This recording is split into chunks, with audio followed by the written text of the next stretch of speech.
Kaliwat ni Adan, hain ka naman. Nagatukaw king kaliwat ni Eva sa mabulokon nga paraiso. Ang tanaman sa makabibihag nga buwak, nga kanhi giamuma mo. Apan, hain ka naman, o di kahinaman kong kaliwat ti Adan.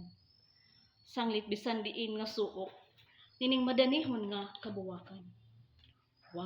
Ugwa ko ikaw igkita, bisag tunog mo man lamang. Sa kalit lang ikaw nahanaw nining kiliran, daw nahisama sa usak ka bulak. Kanahimong tinugdan, sa gihambin kong kagulanan, o pagbahog sa askad kong mga luha. Ingon ba di ay niini ang mamahimong lintunganay? Sa kanhi ay mabulukon nga kalibutan, na imong gisaad sa among panimalay. Pagkasakit, pagkahapdos, o pagkangulngol nga batuyon. Gumikan sa maidlot nga tunok, nga nagababag, nining dalang, gilaktan ko karon.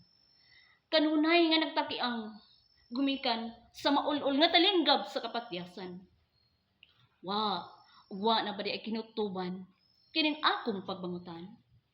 Lampingasan ka, hagok ka ang baruganan, o kaliwat ni Adan. Gipugos mong pagtingal nga rikan ako, ang mapait nga kasinatian.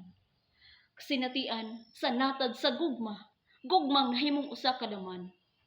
Kanunay nga naghamok kanako, ang anino sa kagahapon. Kagahapon natong duha, nga karon gilumutan na hinuon. Di ka man ay angay, nining kasing-kasing kong lungsay. Sa kadaghan sa binuhat na nagmanggad, nining gugmang gibaton. Bulahan ka pinangga, sanglit ikaw ang palarang nakaangkon.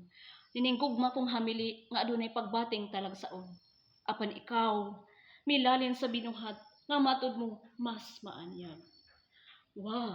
Ugwa ako'y laing mabungat, kundi ang mainitong panghinaot. Na kung hain ka naman karon, o gikahinaman kung kaliwat ni Adan.